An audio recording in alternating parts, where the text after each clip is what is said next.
Nah ini banyak kayak tudingan-tudingan miring bahwa ini banyak kampus yang nyari duit atau segala macam. Jadi lebih mengharapin buat di jalur kuotanya lebih banyak di Mandiri biar kampus bisa dapat pemasukan banyak dari SBM gitu, Mal. Menurut Iya. Ya, jadi gini ya, kalau kampus nyari duit itu benar, karena Oke, assalamualaikum warahmatullahi wabarakatuh. Apa kabar guys? Balik lagi di channel gue. Nah, jadi sesuai janji di vlog yang kemarin ya, di vlog yang sebelumnya, gue bakal ngadain semacam ngobrol-ngobrol santai lah seputar SBMPTN 2020 ini. Nah, sesuai janji gue juga, insya Allah kita bakal ngadirin narasumber yang bakal nemenin gue ngobrol lewat, walaupun cuma lewat video call ya, karena kan lagi kondisi kayak gini, jadi kita harus bisa memahami kondisi sekarang guys. Nah oke, langsung aja kita hubungin orangnya. Oke, assalamualaikum Bro Kemal, apa kabar? Waalaikumsalam. Alhamdulillah baik, Arif. Gimana kabarnya juga?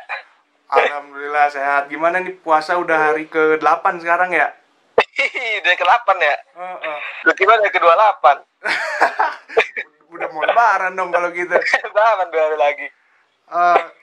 Jadi buat kalian yang belum tahu mungkin, tapi gue yakin kalian pasti udah pada tahu lah, masa nggak tahu? Jadi teman gue ini yang satu ini namanya Tarek Kemal Alidrus. Dia ini CEO sekaligus founder dari akademis.id ya Mal ya? Yoi. Jadi buat kalian juga yang belum tahu mungkin akademis.id itu semacam startup atau platform digital gitu, semacam gitu ya Mal ya? Iya betul. Yang jadi di situ isinya kayak semacam ngadain TO online khusus buat SBMPTN, ujian mandiri gitu ya Mal ya. Nah nanti kita bakal bahas lebih lanjut soal akademis, tapi sebelum itu mah kita pengen bahas yang bukan topik sih, peristiwa yang sebentar lagi anak-anak SMA kelas 12 tuh bakal hadepin, khususnya anak yang gak keterima SNM kemarin dan atau mungkin alumni yang gagal tahun kemarin gitu ya Mal ya. Yo. Nah, jadi kita bakal bahas dari surat edaran LTMPT dulu nih. Jadi nanti bakal gue tayangin surat edarannya. Jadi kita bahas dari poin 1 dulu nih Mal. Nah, di sini kan materi tes yang diujikan adalah tes potensi skolastik atau TPS, ya kan? Ya betul. Sebelumnya kan kalau yang kita tahu ujian itu kan ada dua, ada sosum, ada saintek, ya nggak? Sosum. Iya betul banget. Nah, tapi sekarang cuman jadi TPS aja. Nah, menurut lo gimana nih Mal? Karena kan di luar sana ada yang bilang, gue udah capek-capek rangkuman gue sampai segini, terus gimanain gitu. Iya. Ya kan? Iya. Nah, menurut lo gimana tuh Mal? Dari sisi sebagai salah satu expert lah dibilang di bidang ini. Ya, jadi wah susah juga nih pertanyaan Arif ya. Wah. Jadi gini Rif, kalau menurut gue ya, dengan kebijakan baru di mana Kemendikbud sekarang mengeluarkan kebijakan bahwa tesnya itu TPS saja di situasi COVID seperti ini, itu sebenarnya kita harus terima dengan bijak sebenarnya. Betul. Kita harus terima dengan bijaksana. Kenapa? Karena ya mau bagaimana lagi, kita kan nggak tahu COVID ini sampai kapan, itu pertama. Yang kedua, kita nggak tahu juga Juni itu udah mulai mereda atau enggak ya kan. Jadi memang waktu ujian pun harus disingkatkan. Dan untuk menyingkatkan waktu ujian ya terpaksa TKA-nya harus dihapus. Jadi ada yang dikorbanin lah. Dan memang Rif, perlu diketahui bahwa TPS itu adalah tes potensi skolastik yang memang mengukur dasar kemampuan logika dan kemampuan adaptasi seseorang. Jadi jadi sebenarnya nggak perlu tes sosum dan saintek pun, nggak perlu tes fisika, kimia, biologi, nggak perlu tes sejarah, ekonomi, geografi pun, itu nggak jadi masalah sebenarnya. Karena TPS itu hasilnya bisa mencerminkan nilai-nilai di TKA. Kenapa begitu? Karena di TPS itu mengandung unsur kuantitatif. Nah, kuantitatif itu bisa mencerminkan hasil matematika, bisa mencerminkan hasil ekonomi, bisa mencerminkan hasil fisika, kimia juga bisa. Terus ada yang soal-soal baca. Soal-soal baca tuh kayak PPU, PBM, baca tulis ya kan.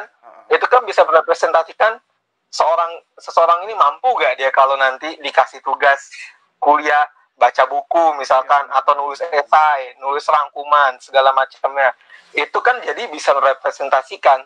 Dan memang TPS ini berpengaruh banget Fit, buat di kuliah, karena di kuliah itu emang hampir sekarang nih semua pasti sebelum masuk kuliah tuh kita dikasih jurnal, dikasih esai, dan memang kita itu harus baca dulu sebelum masuk kuliah. Jadi nggak kayak SMA kan, kalau SMA kan ada buku yang emang udah ada poin-poin rangkumannya, udah ada arahannya, tapi kalau kuliah itu emang benar-benar luas, dan kita tuh nggak diarahkan ke satu buku atau dua buku, dan kalau hitung-hitungan pun kita nggak diarahkan untuk ke satu rumus aja, tapi kita juga suruh kembangin rumus, suruh menggabungkan rumus-rumus yang lain. Jadi memang kalau ujian TPS yang SBMPTN ini memang benar-benar bisa ngelihat siswa SMA ini mampu gak nanti untuk di kuliah, bisa beradaptasi gak dia untuk di kuliah.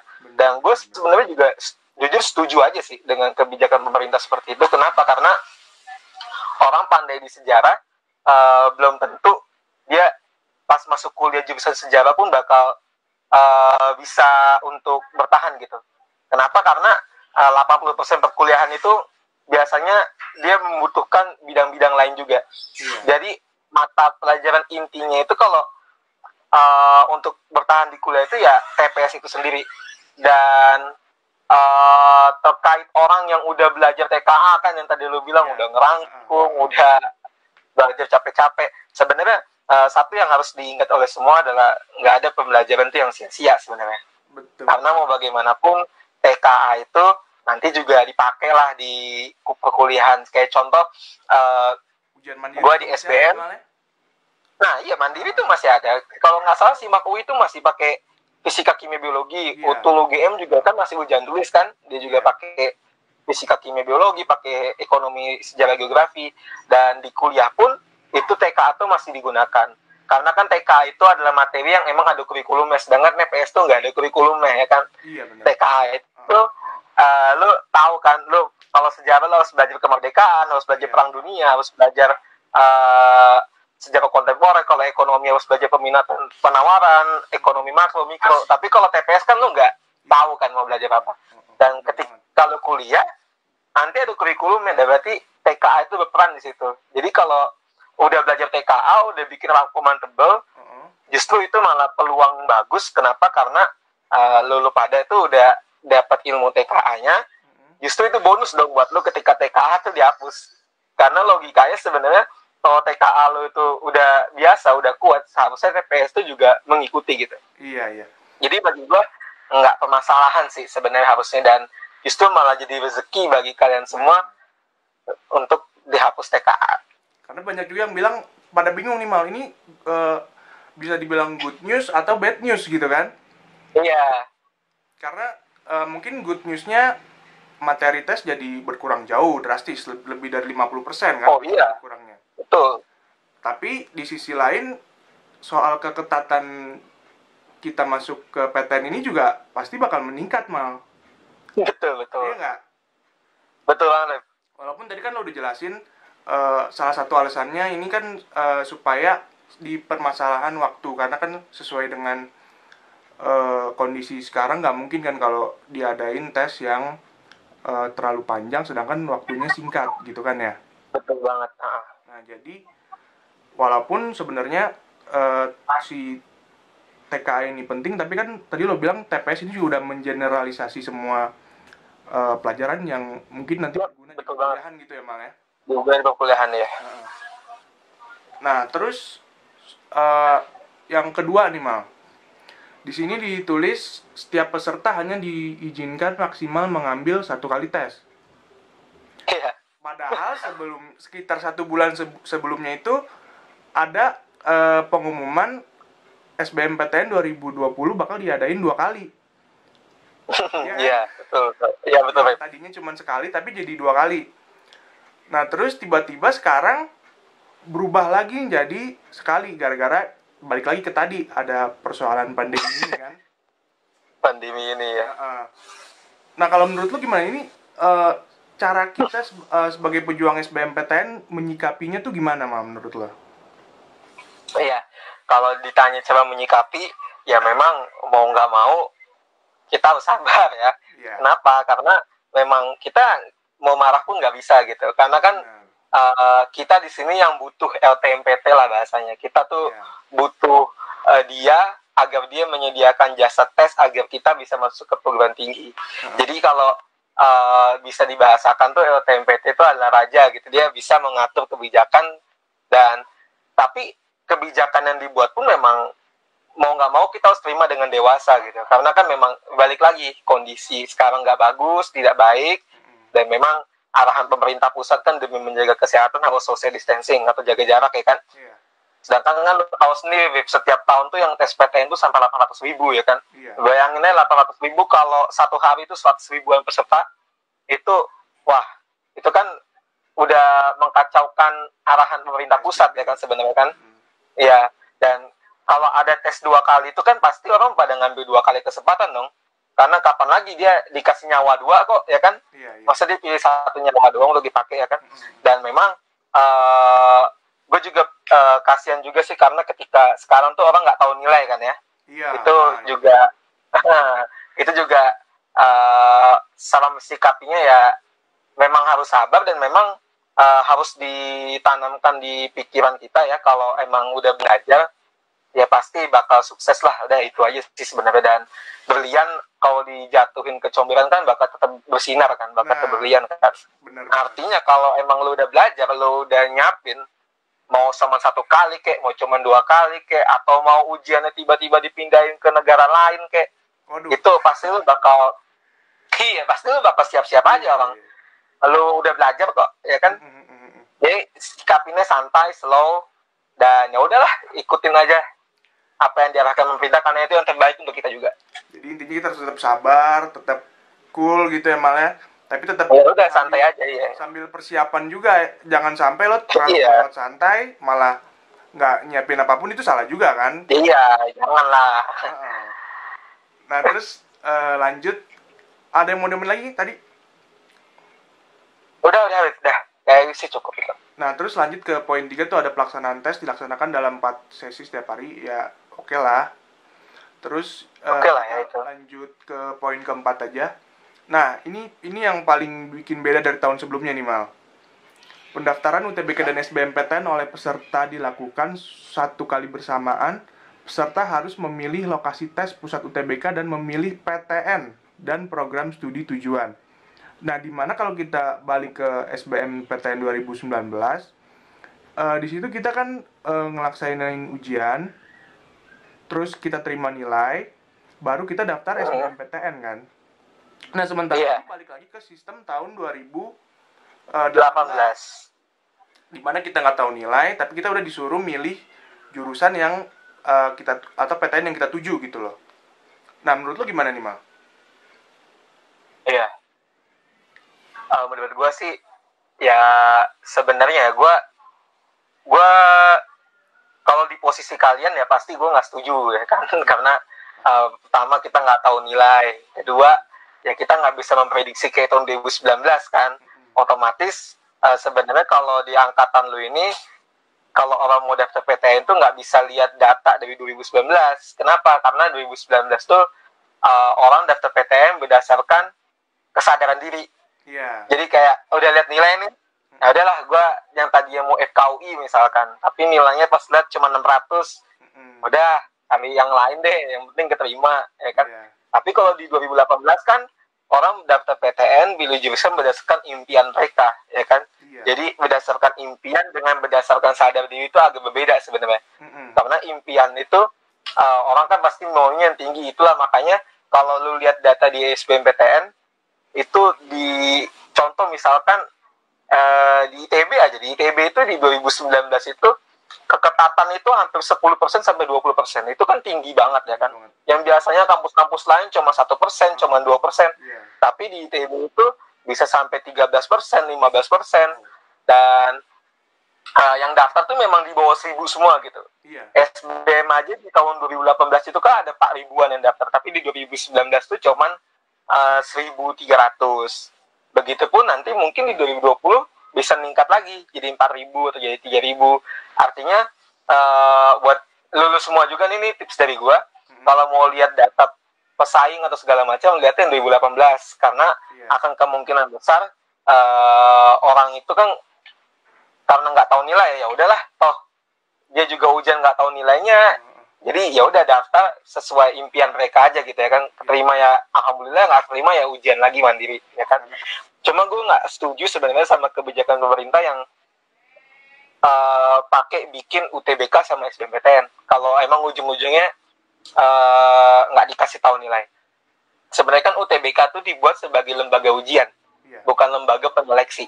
Lembaga penyeleksi itu SBMPTN, sedangkan lembaga ujiannya itu UTBK. Jadi kita itu sebenarnya mengikuti sistem di US kan. Di US itu ada namanya SAT, Scholastic Aptitude Test. Jadi Scholastic Aptitude Test itu tesnya bisa dipakai di universitas-universitas lain. Begitu juga dengan UTBK kan. Jadi nggak hanya sebatas di PTN sebenarnya, karena di PTS pun ada yang menggunakan UTBK. Kayak Prasmu itu dulu pakai UTBK. Dan dulu juga ada beberapa kampus kayak BINUS itu juga kalau nggak salah dia pakai UTBK tahun lalu. Nah, itu artinya itu baru tuh fungsi LTMPT yang sebenarnya tuh, UTBK yang sebenarnya. Tapi kalau ujung-ujungnya balik ke 2018, mending SBMPTN aja, nggak usah pakai orang daftar UTBK dulu, terus pilih jurusan di SBMPTN. Itu sebenarnya jujur jadi kayak 2 kali lipat ya sistemnya, gue lihat ya. Nah, masa ya udah kalau emang balik ke tahun 2018 konsepnya ya udah namanya SBMPTN aja, udah dinaungi oleh LTMPT, itu lebih bagus ya kan. Bukan berarti orang harus daftar UTBK terus diarahin untuk daftar SBMPTN. Itu artinya jujur banyak teman-teman gue yang bingung gitu loh, ini gimana sih UTBK jadi SBMPTN bedanya apa, fungsinya apa, kok kayak harus 2 kali website kah, atau di 2 kali login kah, atau segala macam kah. Artinya jadi membingungkan banyak orang sebenarnya. Benar. Karena fungsinya kayak 2018 ya udah satu nama aja gitu. Maksud gue sih seperti itu. Sistemnya juga ya 2018 sih Mal ya. Iya, sistemnya kan 2018 lagi. Cuman yang bedain tuh kita sekarang tetap ujian online gitu kan. Ya online sama sekarang tuh ada sisi-sisinya kan, dibagi-bagi. Udah kan itu aja sebenarnya bedanya. Jadi sebenarnya UTBK itu jadi kurang gimana ya, kurang pas ya kalau buat tahun ini gitu ya Mal ya. Sebenarnya sih gitu, cuman ya mungkin pemerintah kan punya pemikiran bahwa balik lagi soal tadi ya kan, dan memang pemerintah tuh kan pengen punya tujuan agar ke depannya di masa depan UTBK itu jadi emang tes yang general gitu, yang emang bisa dipakai untuk standar perguruan tinggi lain. Jadi nggak hanya cuma PTN, dan kalau SBMPTN itu kan emang cuma buat PTN kan. Tapi ya kalau kita balik lagi ngelihat masa depan sih sebenarnya nggak salah-salah juga pemerintah ngebuat kayak sistem data UTBK dulu baru data SBMPTN. Karena definisi UTBK sendiri itu udah berbeda dengan definisi yang dulu. Jadi ya udahlah ya, sebagai siswa yang mau ikut, ya udah kita ikutin aja alur pemerintah, syarat-syarat pemerintah. Itu aja sih paling Rit. Oke. Jadi berarti ada satu tips nih Mal ya buat para pejuang PTN tahun ini, bagi mereka yang pengen browsing keketatan jurusan atau PTN-nya favoritnya, mungkin ngambil datanya jangan ke 2019 ya. Iya, ngambilnya kayak 2018. Nah terus gue juga karena rumus katanya kalau mau ngitung keketatan tuh, jadi lo lihat daya tampung PTN tahun ini dibagi jumlah peserta jumlah peminat tahun 2018 dikali 100%, bener kayak gitu Mal? Gue belum coba sih yang itu. Coba nanti paling gue coba deh. Gue nggak bisa bilang bener atau enggak karena ya itu gue belum lihat tadi apa daya tampung 2020. Daya tampung 2020 dibagi peminat 2018 dikali 100%. Oh sebenarnya bisa aja sih. Sebenarnya bisa aja. Kenapa? Karena ya kita pakai acuan 2018 kan. Itu bisa digunain sih sebenarnya. Cuman ya memang kalau mau lebih lebih nggak ada keraguan ya pakai yang 2018 aja lah sebenarnya maksudnya. Tapi nggak apa-apa kalau mau nyoba itu, nggak apa-apa kan. Daya tampung juga berbeda-beda kan sebenarnya kan, karena kan emang proporsi PTN tuh beda-beda. Kayak di ITB contohnya di 2018 itu kan nggak ada mandiri. Jadi 50% proporsinya, tapi karena ada mandiri dikurangin kan proporsinya masing-masing, sehingga kuotanya beda. Mungkin bisa pakai strategi itu. Nah justru malah tahun ini kuota mandiri kalau dilihat-lihat lebih banyak daripada SBM memang, Iya, ya kan? betul. Iya, betul betul. Dan Jadi, memang di tahun gue gitu, di tahun gue tuh, di angkatan gue mm-mm. banyak banget anak mandiri gitu. Anak mandiri di ITB itu banyak banget. Nah ini banyak kayak tudingan-tudingan miring bahwa oh ini banyak kampus yang nyari duit atau segala macam, jadi lebih mengharapin buat di jalur masuk tuh kuotanya lebih banyak di mandiri biar kampus bisa dapat pemasukan lebih Iya, banyak dari SBM gitu mah. Menurut lu iya, benar iya, nggak iya. sih? Ya, jadi gini ya, kalau kampus nyari duit itu benar, karena punya hak dong kampus ya kan. Iya, Kampus punya hak kan untuk nyari uang ya kan, karena kan betul. sekarang ada yang namanya PTNBH. PTNBH itu perguruan tinggi negeri badan hukum, artinya ya bahasa simpelnya ya, PTN itu punya kebijakan dan kewenangan untuk menentukan arahnya gitu, untuk Iya. melakukan membuat sebuah kebijakan-kebijakan untuk meningkatkan kualitas PTN-nya. Mm-mm. Dan untuk meningkatkan kualitas itu kan butuh dana kan. Betul. Jadi dana PTN itu pemasukannya dari mana? Ya dari mahasiswanya, dari Iya. mahasiswa, dari lembaga-lembaga lain. Dan memang jalur mandiri ini harus diakui dan sangat mampu untuk meningkatkan pendapatan universitas. Mm-mm. Cuma kalau dibilang nggak qualified, maksudnya yang diterima itu cuma orang-orang kaya, Nah, itu gue nggak setuju 100%. iya. Kenapa? Karena ambil contoh misalkan di ITB. Di ITB itu anak mandiri terkena biaya 25 juta per semester. 25 juta Mungkin per semester. orang 25 juta per semester. Mungkin orang itu bakal mikirnya, ya udahlah, ini yang keterima yang gaji bapaknya 100 juta, yang gaji bapaknya 200 juta. Iya. Tapi pada nyatanya di dalam kampus pun banyak orang yang nggak mampu itu keterima di jalur mandiri. Kenapa? Karena memang di ITB itu jalur mandiri bisa diturunin UKT-nya, Hmm, bisa dapat subsidi, bisa dapat bidik misi. iya. Artinya kalau jalur mandiri yang emang bisa diturunin UKT-nya, yang bisa dapat bidik misi, Mm-mm. itu berarti mandiri yang memang dia juga buktinya mau kok nerima orang nggak mampu gitu ya kan. Iya benar. Yang penting kan nilainya sebenarnya, yang penting kualifikasinya. Kenapa? Karena ada suatu moral bagi PTN itu untuk di samping sisi dia mencari uang, di satu sisi juga dia harus mencari orang-orang yang berkualifikasi. Kenapa? Karena untuk menjaga namanya kan, Iya. untuk menjaga nama univnya. Karena nggak mungkin ITB itu, misalkan ITB itu nerima orang yang emang nilainya nggak bagus gitu. Karena emang dia menjaga juga kan, menjaga nama yang menjaga kualitasnya. Jadi ya memang dia juga harus tetap menseleksi berdasarkan kualitas. Begitu juga di UI. Di UI itu juga bisa subsidi kok. Iya. Temen gue banyak yang nggak mampu itu dapat SIMAK UI, dapat Mandiri UI, dan dia bisa berkurang UKT-nya. Di UGM juga begitu. Bahkan ada yang gue dengar berita tuh, dia nggak bisa, kampusnya tuh nggak terima subsidi UKT. Pokoknya ya udah lu kalau udah terima mandiri lo harus bayar UKT golongan 7 atau golongan 8 yang dimana angkanya tuh besar. Mm-mm. Tapi buktinya dia sampai sekarang masih kuliah kok. Iya. Artinya gini, Rin, PTN itu nggak akan ngeluarin mahasiswa kalau dia nggak ada biaya. Jadi PTN tuh udah janji bahwa mahasiswa tuh nggak akan dikeluarkan karena permasalahan finansial. Jadi makanya gue sangat menentang sekali orang-orang yang bicara kalau ini anak jalur mandiri, uang bapaknya kaya, ini anak bisa keterima UI, pantas aja orang jalur mandiri kok.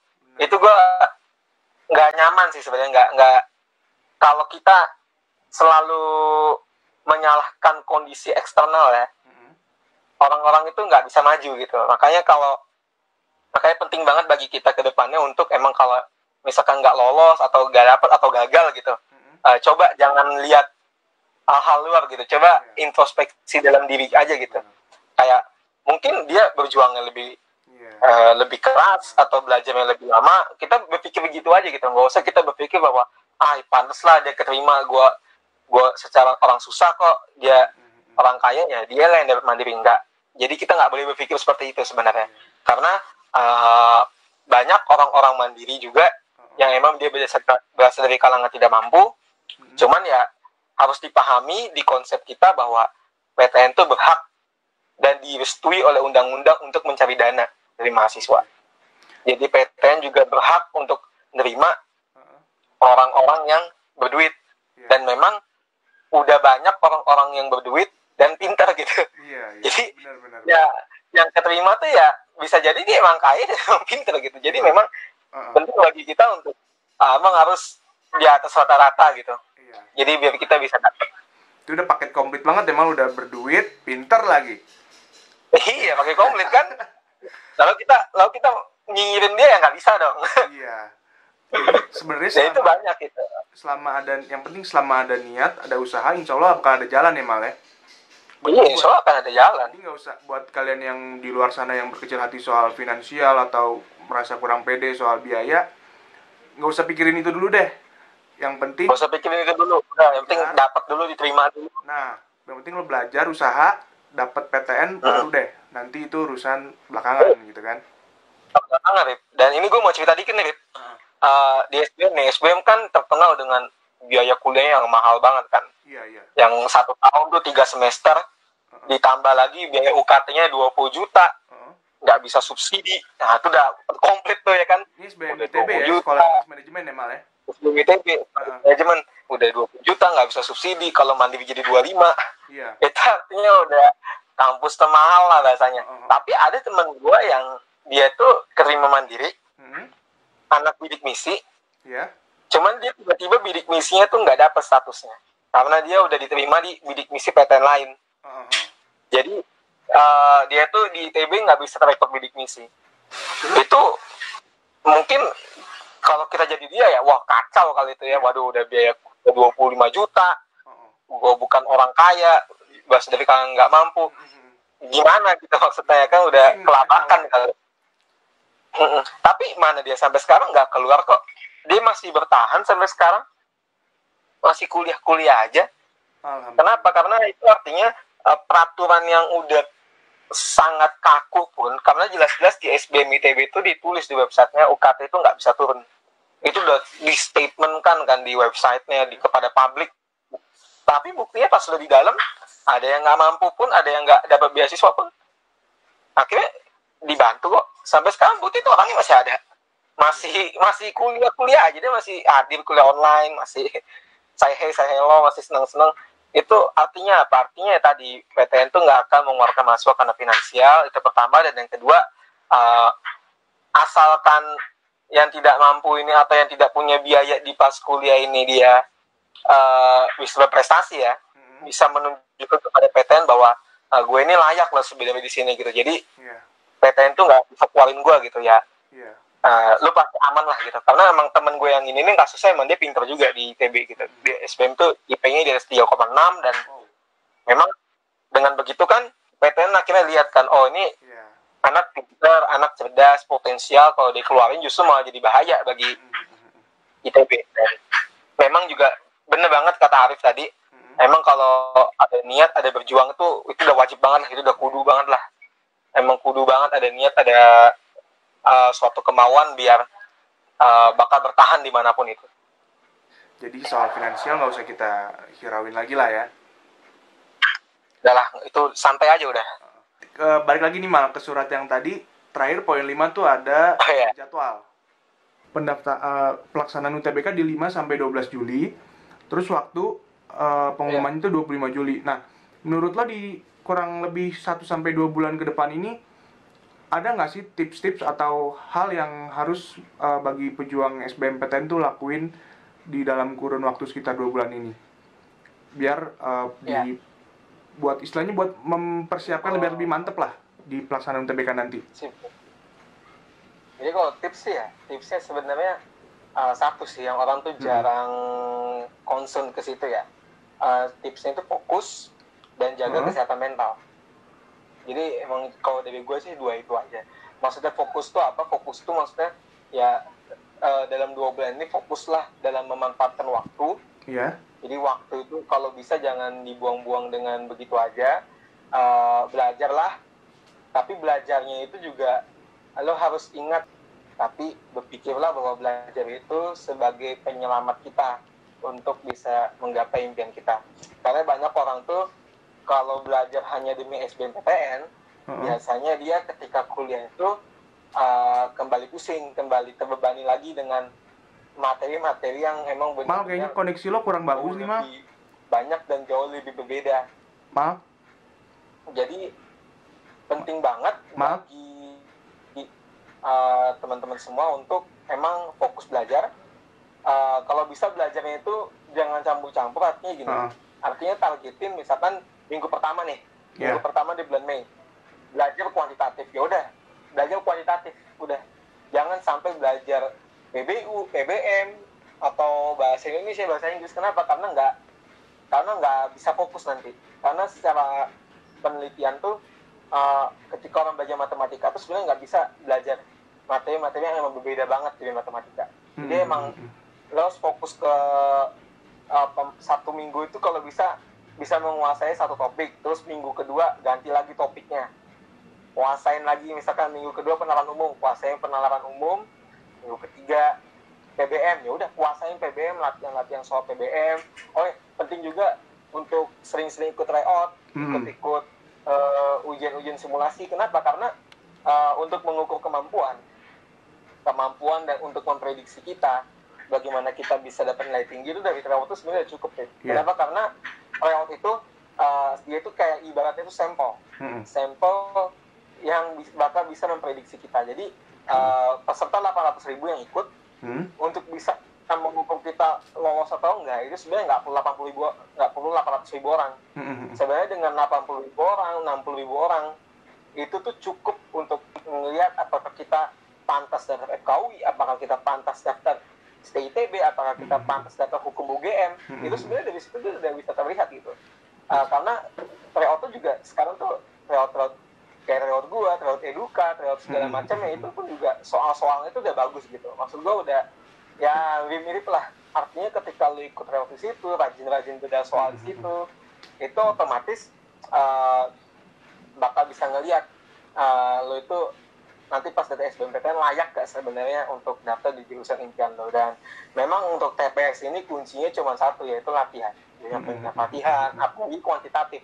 Kuantitatif kalau nggak latihan, wah itu sama aja bohong. Karena kuantitatif itu beda banget dengan matematika sebenarnya. Matematika saintek atau matematika sosum itu agak beda. Karena kalau matematika saintek, matematika sosum mungkin masukin rumus, itu dapat. Karena kalau matematika kuantitatif ya lu perlu mikir 2 kali lah, perlu nalar ya malah. Insting lu tuh digunain di situ. Dan jadi memang kuncinya tuh latihan sama kalau untuk PBM, PBU itu kuncinya ya baca. Jadi lu baca National Geographic atau baca artikel, baca jurnal itu bisa banget, dan itu memang tersebar di internet. Kenapa? Karena memang nanti pas ujian teksnya itu nggak jauh dari teks berita, teks data. Jadi emang lo harus terbiasa untuk baca. Kenapa? Karena nanti kan pas UTBK tuh satu soal tuh biasanya cuma 1 menit dikasih waktunya ya kan. Jadi kalau lo nggak bisa baca cepat, nggak bisa nangkep intisari dari teks yang panjang, itu bakal kesusahan pas UTBK.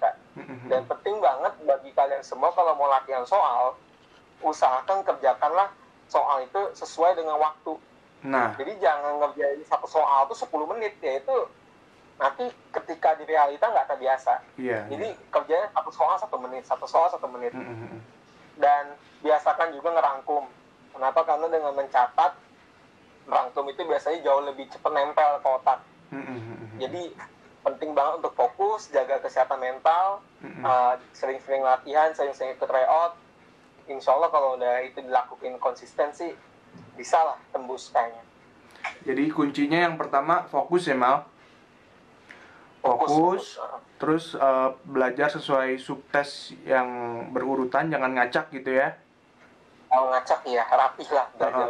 Terus banyak-banyakin latihan soal yang pastinya, maupun itu soal tryout dimanapun.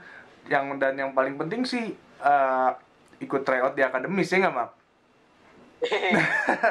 Gue nggak iklan ya, Nah ini nggak apa-apa. Di akademis tapi ikutlah tryout di Instagram itu kan banyak banget ya. Makanya kalau zaman dulu ada orang bilang mau tes PTN tuh matiin sosmed. Nah, sekarang mau tes PTN ya jangan matiin sosmed. Justru hidupin sosmed. Itu banyak banget kok, justru pantengin sosmed. pantengin tuh story temen lu yang nge-share tryout buat syarat gratis. Itu makanya kalau orang bisa manfaatin waktu, bisa manfaatin fasilitas yang ada, itu dia bisa cepat dapat ilmu lah. Artinya memang sosmed yang tadinya orang mungkin berpikir itu banyak negatifnya, justru kalau kita bisa manfaatkan dengan tepat, itu bisa ngebawa kita masuk ke PTN. Karena banyak juga teman-teman gue ITB itu dia dulunya nggak ikut bimbel, sama kayak gue dulu nggak ikut bimbel. Kita cuma manfaatin tryout gratis, tryout yang emang benar-benar pesertanya banyak, kayak Eduka kan itu. Itu dari situ aja kita udah bisa memprediksi, oh kita setiap kali ikut tryout rata-ratanya cuma 600 nih. Berarti ya udahlah, nanti kita bisa tahu kan kelemahan kita di mana, kita salahnya di mana, terus kita bisa kuatin materi di situ. Nanti ujung-ujungnya pas UTBK kita udah terbiasa. Kenapa? Karena kan tryout waktunya mirip UTBK, jumlah soal yang mirip UTBK. Jadi memang benar-benar kita tuh terbiasa nanti. Karena itu tadi, bagaimana caranya kita bisa terbiasa untuk ujian yang sesungguhnya. Karena pintar pun, menguasai ilmu pun, itu belum cukup sebenarnya untuk bisa dapat skor tinggi di UTBK, karena butuh ya itu tadi kesehatan mental, butuh fokus lo gimana. Karena kalau lo pintar tapi pas ngerjain nggak fokus kan itu sama aja kan. Atau pas ngerjain deg-degan, pas ngerjain nggak relax, itu kan sama aja. Jadi bisa kebutuhan ilmunya. Jadi emang makanya tadi gue sangat tekanin banget fokus sama jaga kesehatan mental itu harus banget dipegang konsepnya oleh setiap peserta didik, setiap mahasiswa, dan setiap orang itu fokus dan kesehatan mental itu nomor 1 lah, harus prioritas. Jadi yang penting fokus, jangan stres, jangan sampai jangan gugup. Karena gitu belajar kalau stres itu nggak masuk ya. Gimana, Mak? Belajar kalau stres itu nggak masuk. Kalau belajar pas lu lagi stres itu nggak masuk. Nah iya benar. Jadi emang pastikan banget ketika emang lu nanti nih ke depan ada masalah, ada suatu hal yang emang bikin lu sebel, ya mending lu nggak usah belajar, mending lu tidur dulu, istirahat dulu, balikin mood gitu dulu, ya ningkatin mood lagi biar bagus. Karena kalau lu belajar pun lu cuman bikin nama pusing aja. Jadi emang lu kalau ke depan lagi nggak bagus, kondisinya lagi nggak fit, lagi sebel atau lagi marah, ya mending lu istirahat dulu. Korbannya waktu sehari itu nggak jadi masalah lah untuk mendapatkan ilmu gitu. Tapi ya jangan kelamaan juga ininya, istirahatnya. Tetap lo harus atur waktu, ingat tujuan lo itu, mimpi lo itu banyak yang mau ngerebutin juga gitu. Benar banget. Jadi jujur gue juga salah satu termasuk pejuang SBMPTN tahun ini kan, Mal. Dan gue juga ikut salah satu bimbel gitu, sebutlah Inten gitu kan. Dan gue juga walaupun tetap ngikutin semua TO yang ada di Inten, gue juga tetap ngikut beberapa TO online termasuk di akademis gitu. Nah, ngomong-ngomong soal, walaupun gue jujur baru 2 kali nyobain di akademis, Mal. Karena kalau nggak salah kan TO pertama tuh Agustus 2019. Nah, gue itu baru ngikut di 2019 di TO pertama. Terus ngikut lagi TO kemarin yang TPS. Oh, yang 8,5 ya? Iya, 8,5. Karena begitu habis Agustus kan gue langsung bukan sibuk, maksudnya Inten gue langsung mulai kan. Jadi gue lebih fokus ke sana gitu. Iya. Nah, ngomong-ngomong soal akademis nih, gue juga pengen bahas tentang akademis nih sama lo nih, Mal. Gue juga sebagai salah satu teman lama lo juga cukup tertarik nih soal sama akademis. Tapi mungkin kita bakal bikin video ini ke part 2 kali, Mal, biar nggak kepanjangan. Jadi mungkin kali ini cukup sampai di sini dulu. Jangan lupa dipencet like-nya kalau kalian suka video ini, komen, share videonya khususnya bagi para pejuang SBMPTN 2020, dan yang pasti subscribe biar channel ini terus berkembang. Mungkin segitu dulu, kurang lebihnya mohon maaf. Wassalamualaikum warahmatullahi wabarakatuh. See you guys. Waalaikumsalam.